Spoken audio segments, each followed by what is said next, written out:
All right, what's going on, guys? Welcome back to the channel. What's good? All right, so we're gonna switch things up. This is gonna be the first intro into a couple of, I guess, tier list videos that I'll be making and stuff like that. So yeah, I wanted to start out this tier list series with something classic, something good, and something, I guess, great. An early part of my childhood, you know. Um, I guess let's just get into it. We're gonna be talking about MMORPG games, and we're gonna be talking about the classic MMOs. So like, we got Ultima, we got EverQuest. You know what I'm saying? Like we got World of Warcraft. A lot of these MMOs that a lot of people, especially a lot of people my age, um, remember from playing back in the day. And um, yeah, I'm I'm a huge MMORPG fan, and it's a shame because uh, nowadays when it comes to MMORPGs, there aren't very many. The biggest MMORPG I can think of currently in existence is still World of Warcraft. It still has, I think their player base is still more than 15 million players. It's got to be. I can't necessarily say the same for these other games. Maybe RuneScape has a pretty decent player base still, but I'm not necessarily too sure. I know they have RuneScape Old School, which makes me feel old, and RuneScape, whatever it's called now. I think it's just called RuneScape. And so they have two versions. They have RuneScape and RuneScape Old School, but we'll get into that in a little bit. Basically, I'm gonna rank out my most favorites and least favorites and kind of just general overall consensus because I've played most of these MMORPGs. And so I can give a little bit of information on these. I think the only ones that I haven't played specifically are Ragnarok. Uh, I forgot what this one was called over here, but this is kind of like Outlaws Online. I forgot what it was called, but yeah, I never played that. Uh, which And also, so Dungeons and Dragons Neverwinter. So that's the old school Dungeons and Dragons Neverwinter. Um, I'm actually gonna base it off of the most recent Dungeons and Dragons Neverwinter. I believe that came out in 2012. That's probably one of the more newer editions of MMORPGs. And then also Guild Wars 2. I chose Guild Wars 2 over Guild Wars 1 just because it's a little more updated and stuff. And I find that a lot more people will probably understand Guild Wars 2. But let's go ahead and get into it. So, first up, we are looking at Ultima Online. Ultima Online was probably one of the first MMORPGs to actually hit the market. Um, there wasn't. It was big, but it wasn't necessarily like huge. Like it was more like an indie. Um, it was like it was like an indie RuneScape, basically, where like because it was all like top down mechanics, so it was kind of like a Diablo style RuneScape almost, and RuneScape's top down too. Uh, but it's more like RuneScape before RuneScape, and it was very primitive in its design. A lot of it looks like I'd say like Sim City or like early days of The Sims, and it kind of looked like a Mojang gang, but it wasn't Mojang, and it was all like uh the thing about it was that it was actually set in like old school medieval times. So it was a fantasy role playing game, but it was still like kind of like I guess mixed in with the world. Kind of like Lord of the Rings almost. You know how like Lord of the Rings, it's based off of like Britain and it's like old English, but like there's orcs and stuff like that, things that don't necessarily exist in our physical realm. and they had like Sauron, the Ring, and stuff like that. But that's Lord of the Rings. Uh, Ultima Online, you know, it was one of the original OG MMORPGs, which I thought, as a kid, I couldn't really get into, but a lot of people loved Ultima Online. So I'm gonna go ahead and place Ultima Online, and let's go B tier for Ultima Online. I think that's pretty good for one of the first MMORPGs, and being as archaic as it was. Let's go ahead into EverQuest. So EverQuest 1 and 2, a lot of people loved EverQuest. Um, you know, I think they added a lot more variant of character design in the EverQuest series. EverQuest was really one of the MMORPGs of the 1990s, I guess late 1990s, that actually expanded upon kind of like that third person 3D aspect of gaming and of social online networks and stuff like that. And I think EverQuest was really the marker in MMORPGs that really set the standard for what MMORPGs should look like. And so EverQuest, the original, we're gonna put that in A tier. I'm pretty solid on that one. Yeah, RuneScape. This is my age. So RuneScape, dude. Like I have fond memories. I have fond memories of playing RuneScape as a kid. I would make sacrifices. I would not study my homework. I would not go to band practice just to play RuneScape as a kid. And I started playing RuneScape probably about, I'd say about 5th or 6th grade. I was a wee lad. And the only way I could play RuneScape was actually the library that was in town. And the only way to get there was from walking from my school to the library. Granted, I had a tuba with me, so like, because I was in band and stuff like that.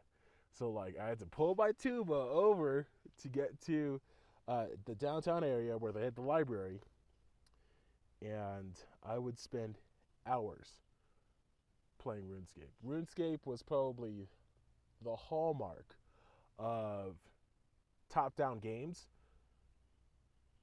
and of like MMORPGs itself. Now I know Ultima Online had a global economy and stuff like that, as well as EverQuest. Specifically, EverQuest 2 had a pretty decent economy scale. Uh, RuneScape itself was like the king of economy games, like economics 101. I learned that from playing RuneScape, selling party hats for like thousands of gold. Are you kidding me?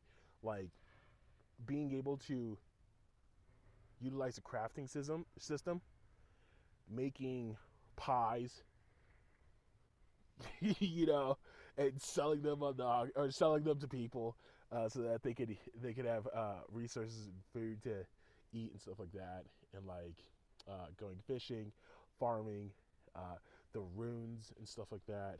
Like, yeah, RuneScape's economy was by far one of the most advanced systems in MMORPGs, and I think that's really what they excelled at. I mean, besides the economy, they had their combat system, dude. Their PvP. Are you kidding me? Like the perfect PvP for something that's kind of like the next one, Final Fantasy, in a sense.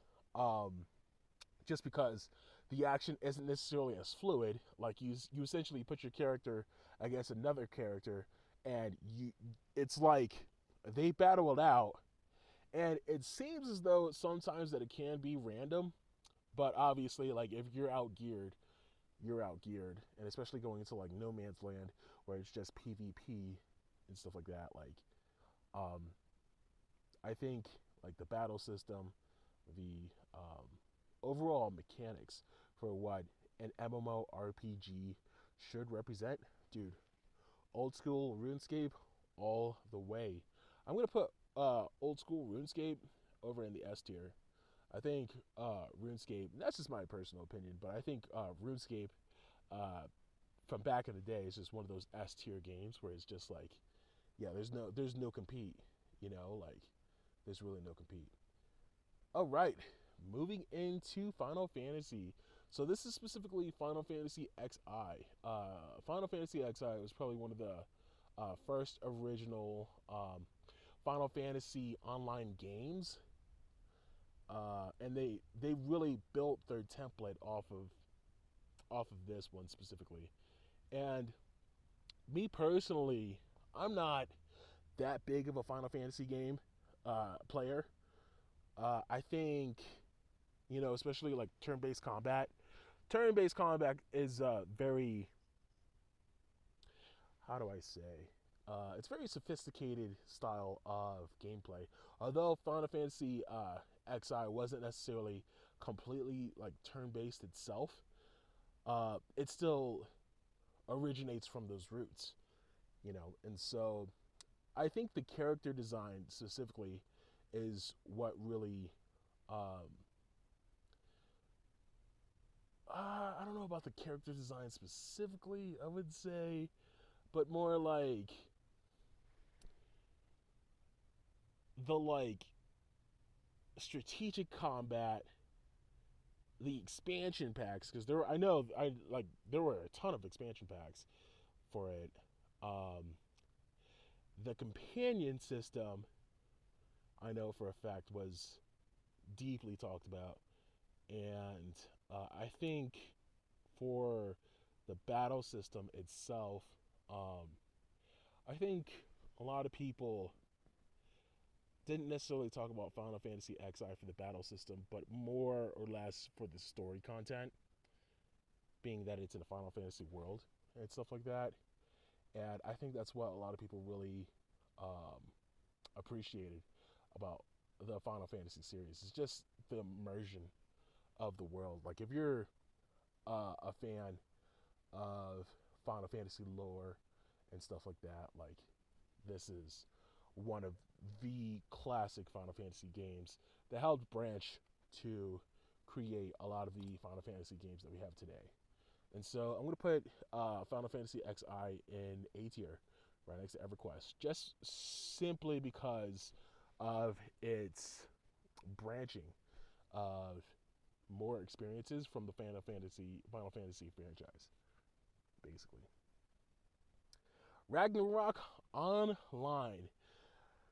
This is one of those MMORPGs that people talk about, and you know, not okay. Let me. This is essentially like the MMORPG. This is like what is that called? I'm trying to remember. There used to be an MMORPG. Well, it wasn't an MMORPG, but there used to be like a game, like a social game, where like people could like make avatars and hang out in social spaces. I forgot what that game was, but this Habbo. So Habbo Online. So I don't know if you guys have ever heard of Habbo. Habbo Hotel, basically.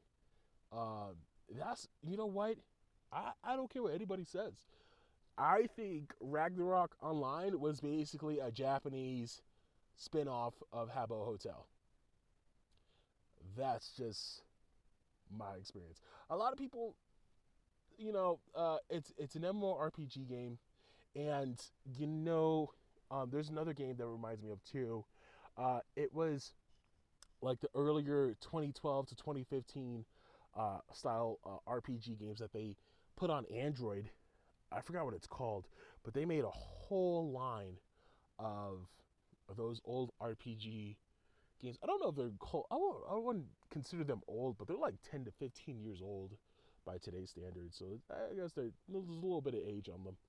So Ragnarok Online, I mean, it's one of those. I guess one of the earliest Korean style MMORPGs to date, and um, they had a card system. Uh, it's like where you can like turn monsters into gear and stuff like that. It was a 2D character game in a 3D environment, but it was still like a top-down um, play style, which if you're gonna compare top-down play styles, like RuneScape really takes the cake, you know. Um, Nowadays, it's all like Amiibos, and they have like like 3D art styles, but it's all like Korean art style. Back in the day, it was more just like it was like playing Paper Mario, essentially. I don't know if you ever got the chance to play Paper Mario as a kid, but playing this one, um, it was basically like it was like playing Paper Mario just online in a Korean world, right? I'm gonna put this in the B tier because a lot of people actually played it. On to the next one, Guild Wars 2. So Guild Wars 2, dude, trust me when I tell you. Okay, so Guild Wars 1 I never got to play, but I played a ton of Guild Wars 2. I loved playing Guild Wars 2 to an extent. All right. So the character creation system, um, pretty much similar to like World of Warcraft and stuff like that. I didn't like the fact that were um their races were basically just like kind of weird. Like they had um kind of like a walking cat look-alike figure. They had like a blue alien frog-like salamander looking dude. And then there's humans, you know. And my biggest pet peeve about Guild Wars 2 was that it was fluid in a sense. The world design was absolutely beautiful. I think Guild Wars 2 was probably one of those games that was purely designed for beauty. Um, kind of like Ion. We'll get to that in a little bit. Um, but but Guild Wars 2 was really just a show of class. Um, I think the gameplay mechanics were a little subpar. Kind of like the gameplay was kind of like Final Fantasy. The character design was a little bit out of bounds.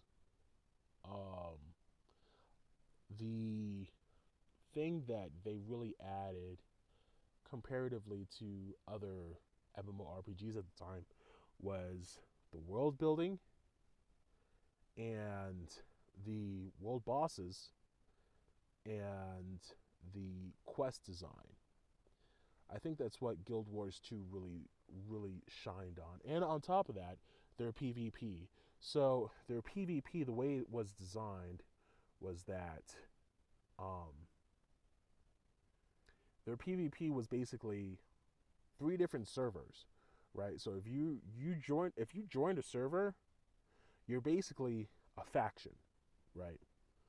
And so your server's faction would go against other servers, and those servers, um, so three servers essentially compete to control, uh, like kind of like citadels almost, um, and so it's a 24/7 onslaught, like it's a nonstop war. So, and it's in real time. That's the biggest thing was that the PvP mechanics, like they had like dueling arenas and stuff like that, but they didn't really focus too much on that. They focused more on the PvP server citadel capture. So you would essentially have uh, like tanks or like barricade destroyers essentially that you could employ via a certain currency, and a lot of guilds for servers would essentially hoard those machines purposely so that they could, if there was another faction, I mean, it was one of the strats, right? So, like, if there was another faction that was eyeing to take over the territory, they would just be on deck ready with whatever they had because it was a 24/7 war. Like, it was all live in real time. The numbers were always moving. So, at any given point in time, like servers, so you have three servers, right? So server one could control the Citadel. Then later on during the day, server two could control the Citadel. And then at night, server two could still be controlling the Citadel, but still going against server one and three. And then on top of that, the thing about the mechanic for some of the servers was that it was literally just broken. So at some points, people would just join one major server and just like defend off the other servers. And I think that's what really broke the PvP for Guild Wars 2. And that's why, really with Guild Wars 2, it was kind of like a catch-22 because um, like the PvP itself was really, really good. The gameplay was busted, right? So like if like the adventure style of the game was like subpar, so you go into the PvP and then the PvP eventually just becomes busted, and so it's just like, well, I didn't like the adventure questing for Guild Wars 2 in the beginning, so I came for really the PvP. But if the PvP's like, that's just what happened. Like the server, uh, essentially server 2 was just always on top because everybody was just joining server 2 at that point. People from server 1 and server 3 were just moving to server 2, and then it just became overloaded, and the PvP system wasn't necessarily as balanced. And then they fixed it later on where they added like balancing mechanics so that not one server could reign for like long periods of time. And I think that's one of the biggest gripes that people had with the PvP of Guild Wars 2 and stuff. But like, it really, that's what really kind of set me off. Plus the questing was like subpar, and it was like one of those like, see, the thing is that Guild Wars 2 was like marketed as like one of those American games, but like it was like, it's like one of those American games that was like a covert spy for like the Japanese, basically. Like you can tell, like it's got Japanese all over it, or Korean style gaming all over it. You know, like there's nothing wrong with Korean style or Japanese style games or American style games. There's nothing wrong with them whatsoever. It's just like the marketing for Guild Wars 2 was like, it was just marketing for Guild Wars 2, but like if it doesn't necessarily, like when you think of Guild Wars 2, it doesn't scream Japanese or it doesn't scream Korean, you know. And so playing it, experiencing Guild Wars 2, it feels like a Korean style game. And so I think that's also one of the things that kind of set me aside for Guild Wars 2. Um, so we'll go ahead and Guild Wars 2, you know, I thought it was a phenomenal game when it came out, but over the longer periods of time of gameplay and stuff, like it really just became kind of like one of those MMORPGs that you just push to the side. I'm going to put Guild Wars 2 over an A tier. I put this game in Na. I actually forgot what it was called. It just showed up in the top 10 tier list that I was looking at online, and it also showed up a couple of times in people's feeds, and I was just like I've never heard of this game. It's an old sci-fi game from back in the day. I think it was like early 2000s. I don't know if a lot of people played it. You tell me in the comment section if you've played it. I've never actually heard of it, so that's why I just put it in Nah. I think that's rightfully where it should go. World of Warcraft. Oh man, I have a lot of memories of World of Warcraft. Still recently too. I still play World of Warcraft. I've played their most recent World of Warcraft expansion. What was it called? Uh, World of Warcraft. Let me look it up real quick. Shadowlands, I think it was called. Is it Shadowlands? No, that was with the dragon people. No, Dragonflight was with the dragon people. Most recent expansion. Let's see. Recent expansion.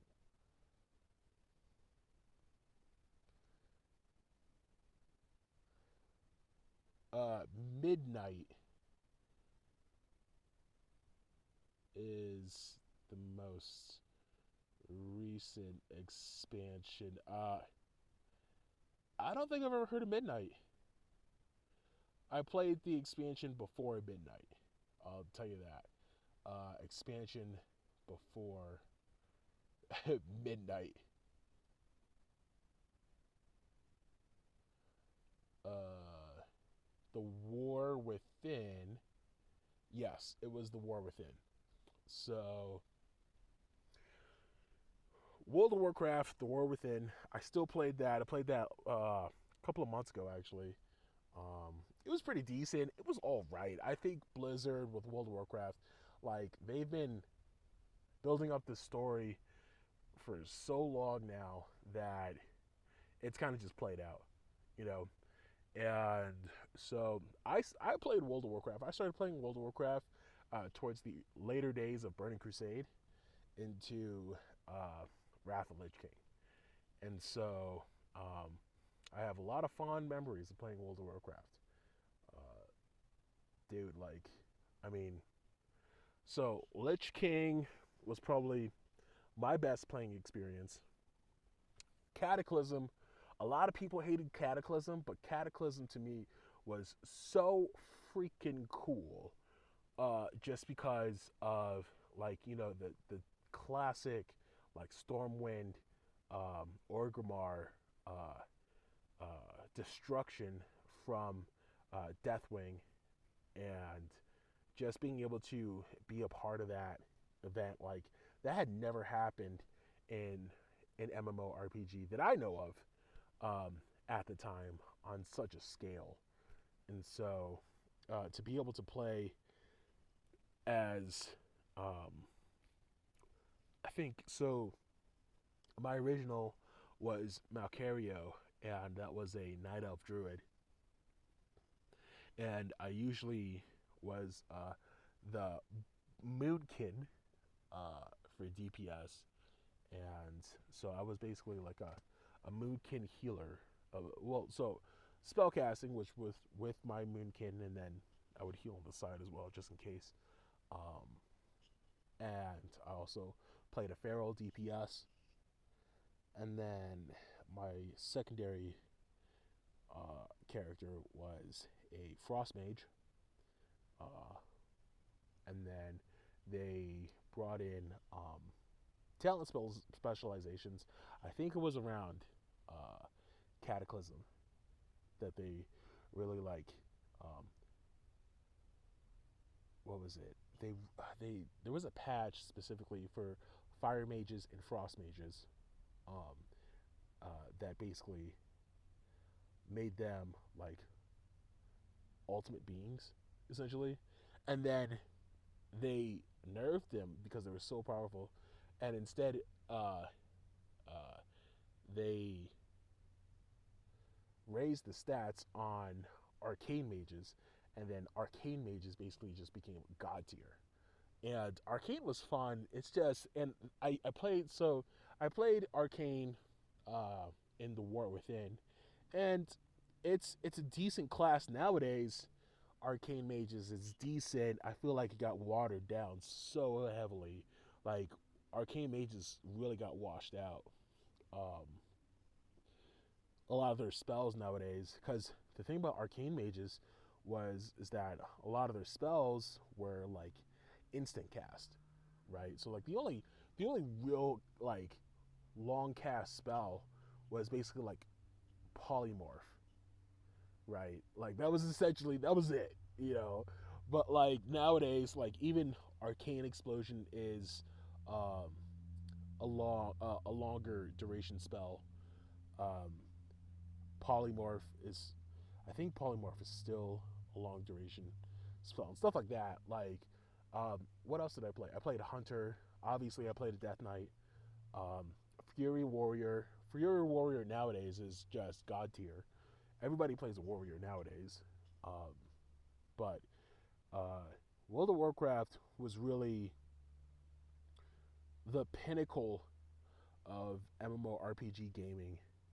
Um, I don't think a lot of people understand. Like, World of Warcraft not only set the stage for what MMORPGs were essentially like it's just like World of Warcraft was like the end all be all. It set the stage for MMORPGs. It literally crushed. It was so successful that any other MMORPG ever created, especially during World of Warcraft's major reign from 2004 to about, I want to say about 2017 roughly. I think after Warlords of Draenor, World of Warcraft really fell off. But um, so basically, from vanilla, I'd say up to Mr. Pandaria. Not a lot of people liked Mr. Pandaria either. Um, a lot of people came back during Shadowlands, and so uh, basically from 2004 to 2017, like the peak of World of Warcraft, like no other MMORPG could even exist during that time and be relatively successful. And I think that's really what, and I think that's why, I mean, especially even nowadays, MMORPGs, like the uh, the genre itself, I don't think people say it's considered dead, but like, I mean, when you look at modern MMORPGs, what is there really? You have Neverwinter. Neverwinter is still online, I guess. Um, Final Fantasy, Elder Scrolls Online, Guild Wars 2 is still on, but like literally, like when you think of MMORPGs, it is World of Warcraft, hands down. World of Warcraft was the game that established what an MMORPG is. And it's so good that no other MMORPG can ever live up to World of Warcraft standards. And like Elder Scrolls Online, which is much more recent, probably about, say about 2015, 2016, it's a decent game, but like it's a first person MMORPG in the Elder Scrolls series. And don't get me wrong, it's well crafted. It's just nothing in comparison to that old school classic World of Warcraft feel. And I guarantee you, if you get anybody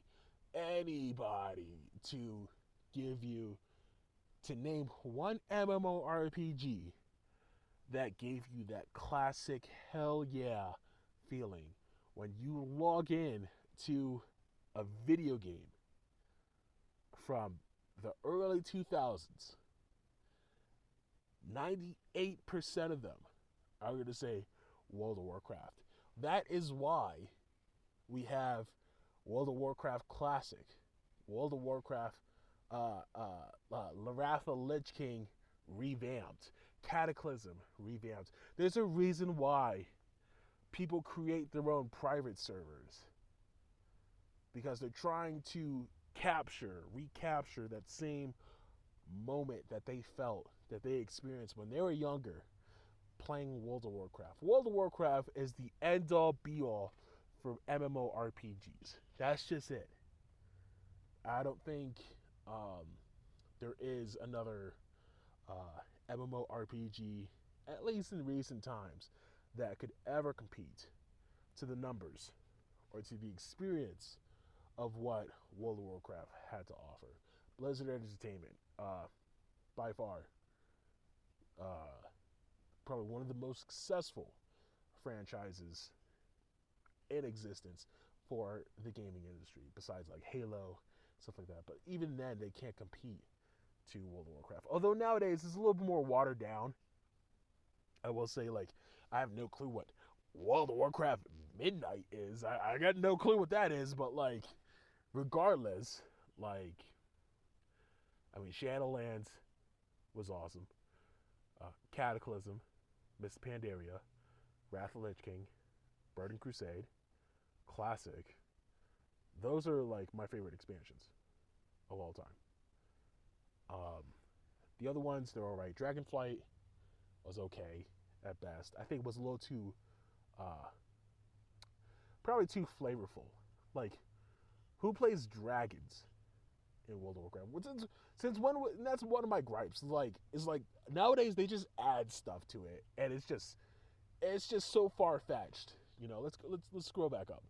Nowadays, they just add things to it that are so far fetched. I'm not versed to the lore.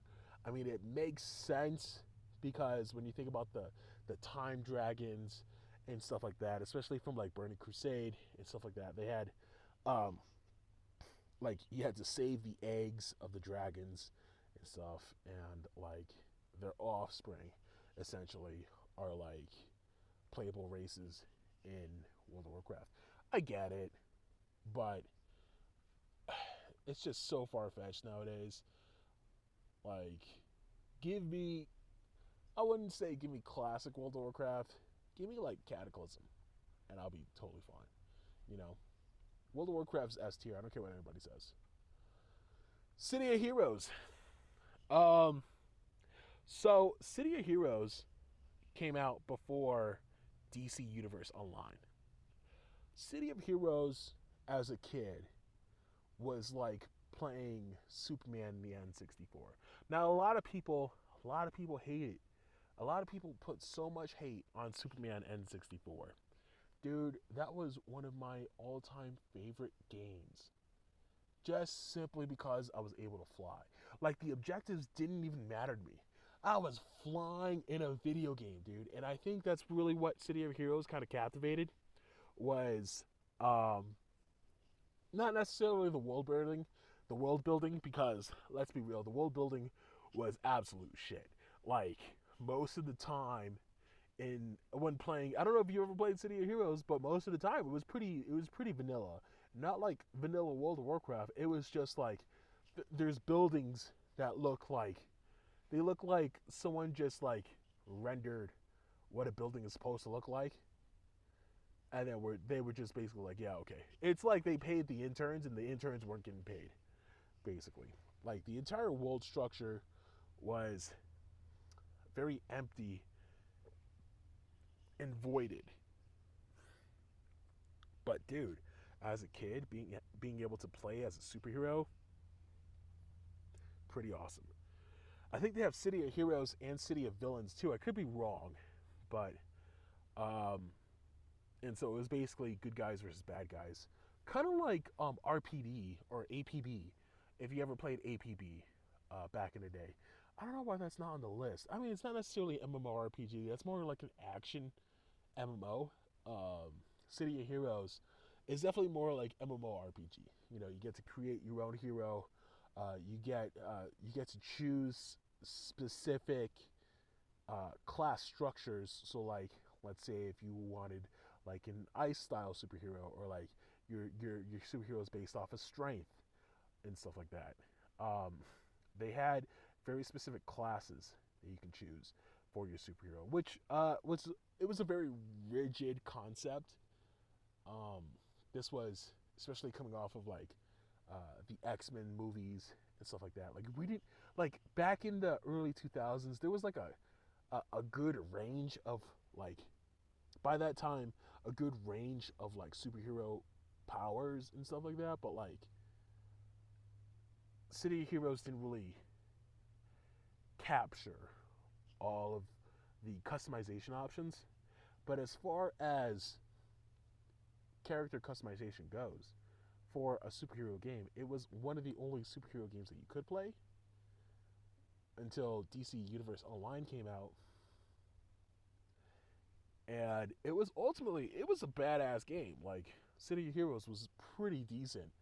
Um, my only thing was that it was subscription based, and that's where a lot of these MMORPGs really fell off, is because they were subscription based when there was already a subscription MMORPG champion, and that was World of Warcraft, and these games just couldn't compete. So City of Heroes, I mean, as a childhood game, not bad. So I'm gonna put it. Ooh, City of Heroes probably goes B tier. Honestly, it just is what it is. I think it's one of those games where it's just like they put a lot of love into it, and it went on for more than 10 years, I think. But I just a lot of people played it. I couldn't get into it, and we move on. Eve Online. So, growing up, me personally, I could never afford Eve Online, both time and money. Eve Online is still active today. I think a healthy community plays Eve Online. Very healthy community. So when I was talking about RuneScape and the uh, economy in RuneScape, Eve Online basically takes that same concept of economy structure and essentially just, what is that, tenfold? It just takes it and ran with it so far that it's so complex.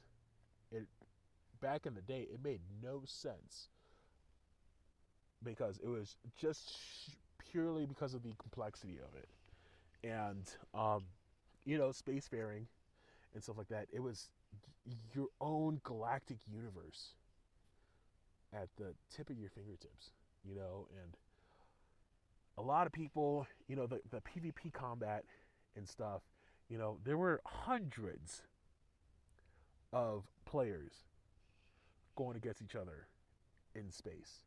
Can you imagine that?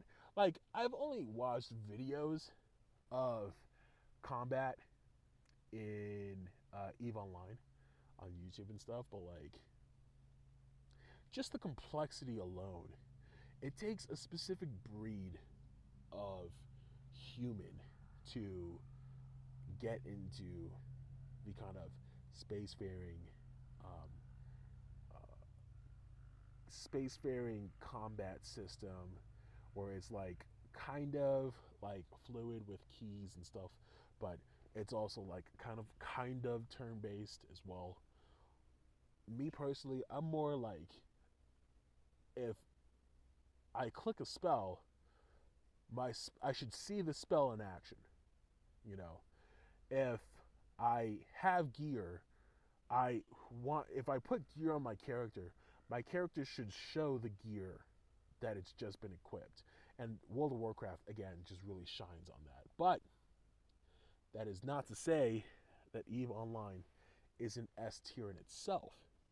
I think purely off of it still being alive to this day in so many different variations, and the madness of the community for EVE Online is just by far like the community for EVE Online.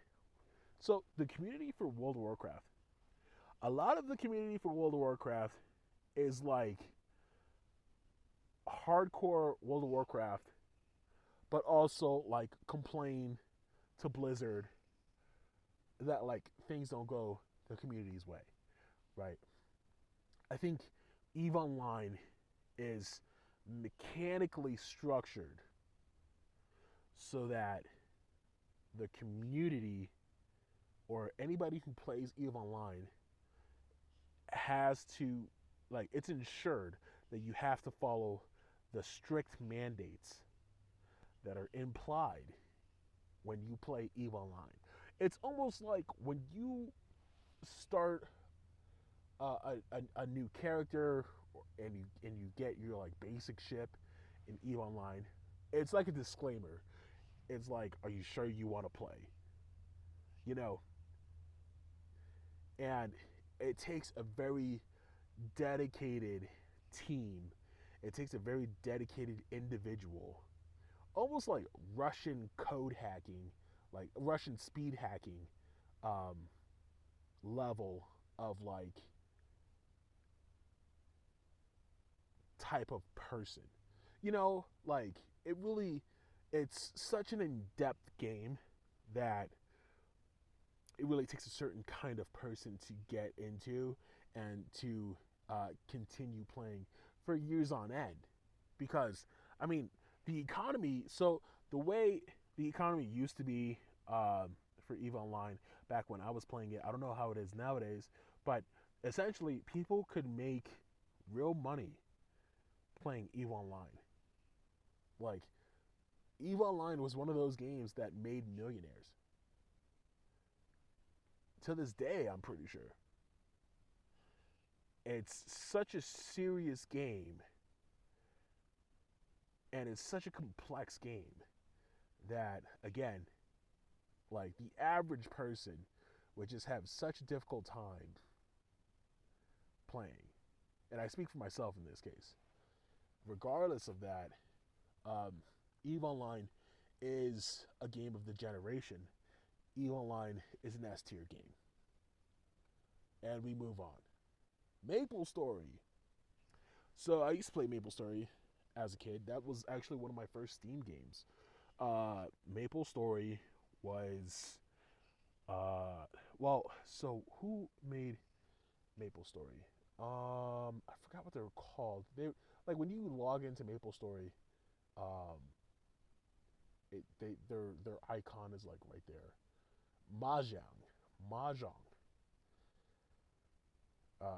They're the people that made Maple Story. And so, as a kid, when you're perusing the internet and stuff, you come across games like Habbo Hotel or Neopets, if you ever played that, Dungeon Fighter Online, or like the Java web games, like I forgot what that I forgot.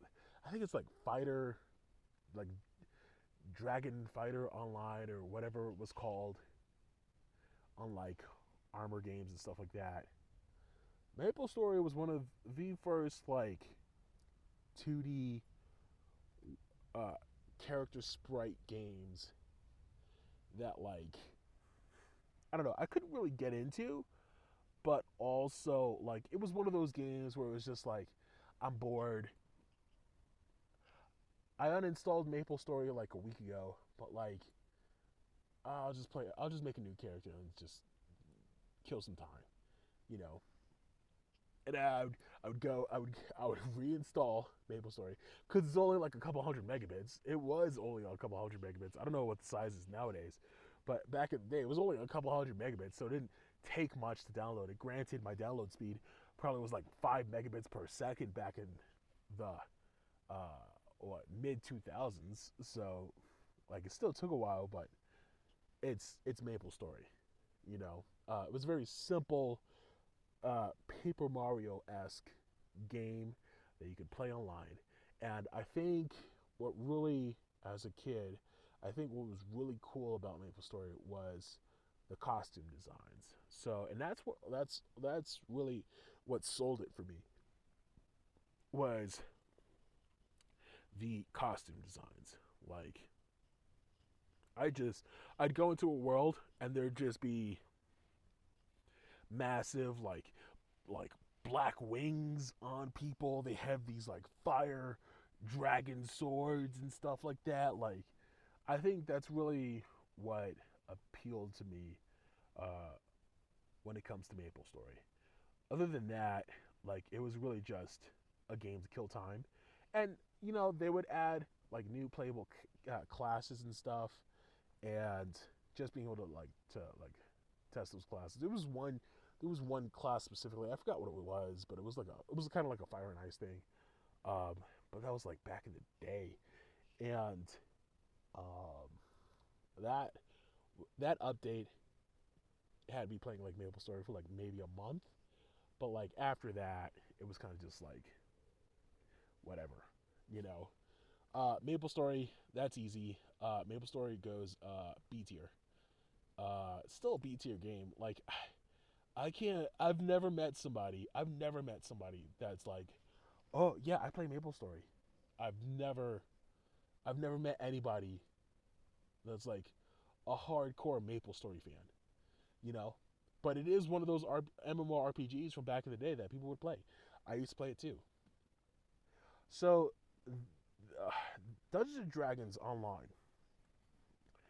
Uh, Growing up, I never played Dungeons and Dragons Online. Let me just get that clear. I never played Dungeons and Dragons Online.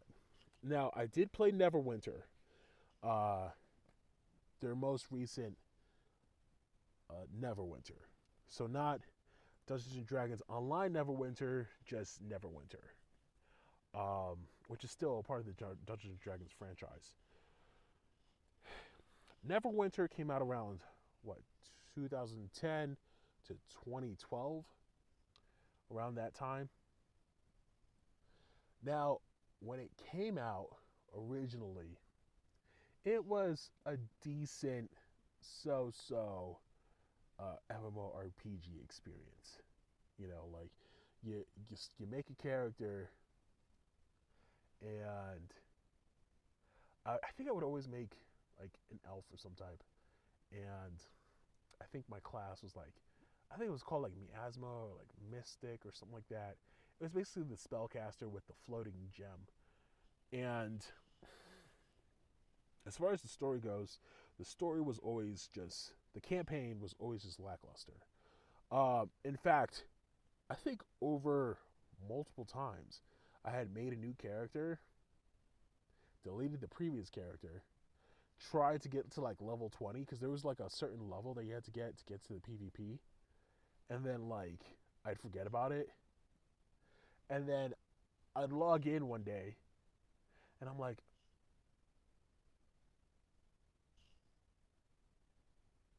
I think I'm gonna make a new character, and then I'd make the same character. I'd delete the character, make the same exact character, go through the campaign, because for me, with my MMORPG experience, like what really gets me into the game itself is a character I can kind of bond with. Like if I can play a character and I can feel a sort of bond to my character, I'm set, right? And so I gave Neverwinter just like all the chances to just try to get into the story mode and then trying to get into the PvP and stuff. Like eventually they started doing updates where you just get like I think this was already established in the game, but like they did an update where you get a mount at like level like 5 or something like that. Like at that point, and plus like the cosmetic store and stuff like that, like it's just when it starts going like Japanese, and there's nothing wrong with Japanese MMORPGs. There's nothing wrong. But when it starts going where I have the ability to open up a cosmetic store in game, and it's just right there in front of my face, um, I just don't like that because I'm playing the game for the experience. And if they're trying to, and this is what they do in Elder Scrolls too, like if they're trying to sell me, they're trying to upsell me on in-game content while I'm playing the game. Who wants to play a game when there's an advertisement right there? You know, and that's one of my biggest gripes about MMORPGs nowadays is that there's just always an add-on store. And like I get it, but like and that's Elder Scrolls Online, when Elder Scrolls Online first came out, I bought like the ultimate, like the gold edition or whatever, where you get like the mount, you get like a pet and stuff like that, and you get like a specific quest line plus playable race. I think it was the Bretons, or I think it was the Red Guards, and it's fun. But then they also have the item store right there. Like, what's the point of playing a game if they're constantly trying to upsell me on stuff? I can't experience the game because then I'm just focused on, well, all these customization options that I could just buy to improve my experience on the game. I didn't get that with World of Warcraft, and that's what really sells me on it. Is because World of Warcraft, they sold the experience of World of Warcraft. That was it. Nowadays, you have like battle pets. You can buy mounts. You can you can buy XP boost for your characters. Automatically level a character up to level 80 or level 90, whatever the max is. You know that came out. That feature itself came out around Cataclysm.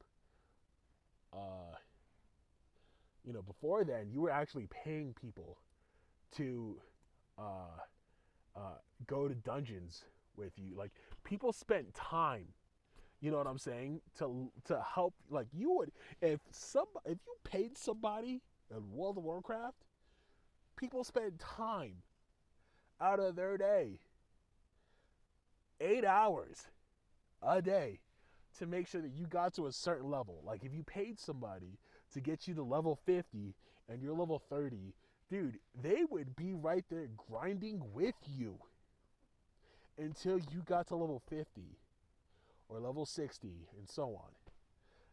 Like that's how it was.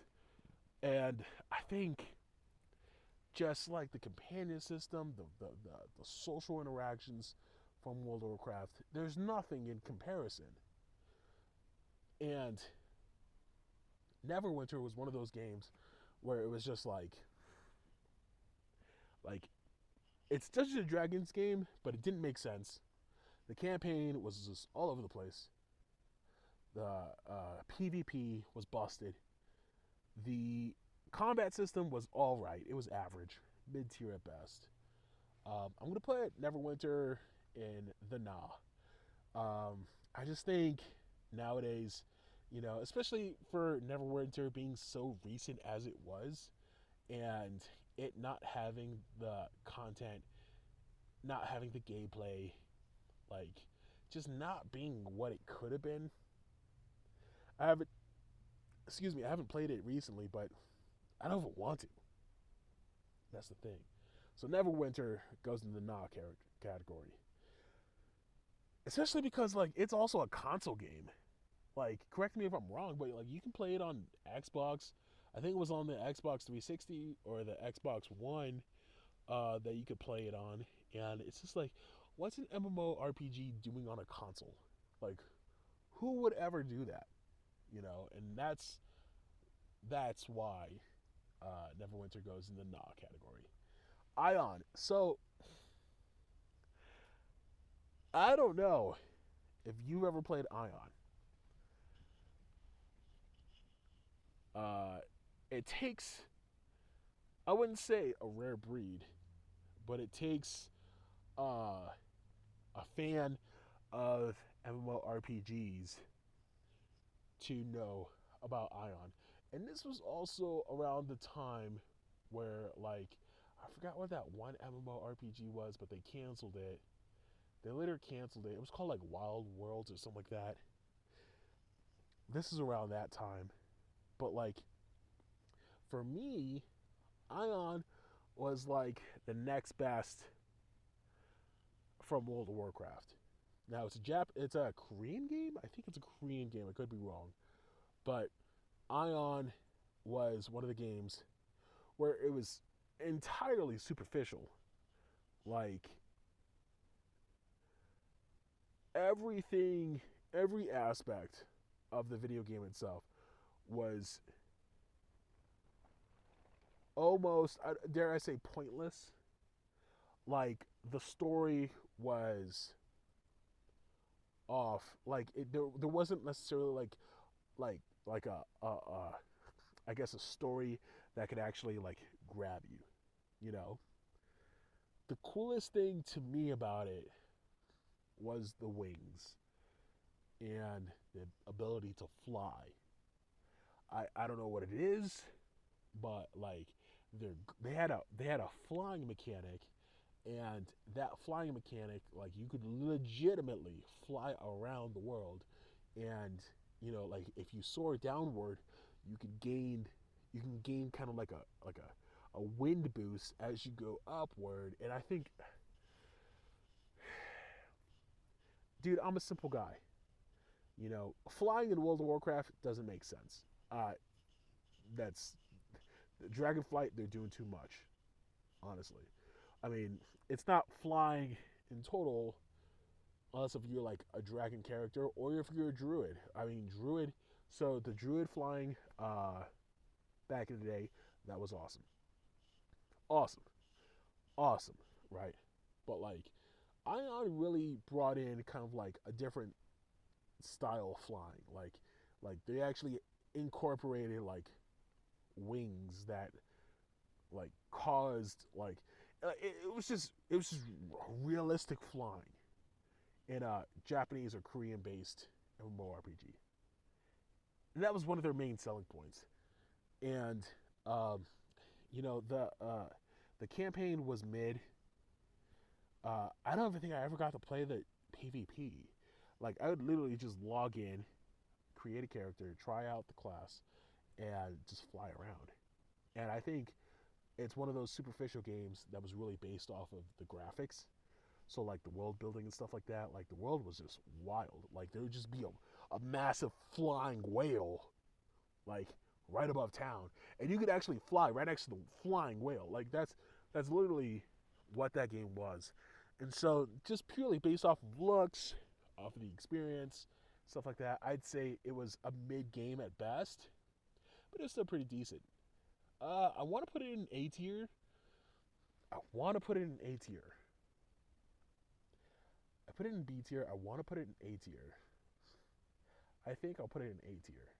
I think I don't think Ion and City of Heroes should be in the same tier.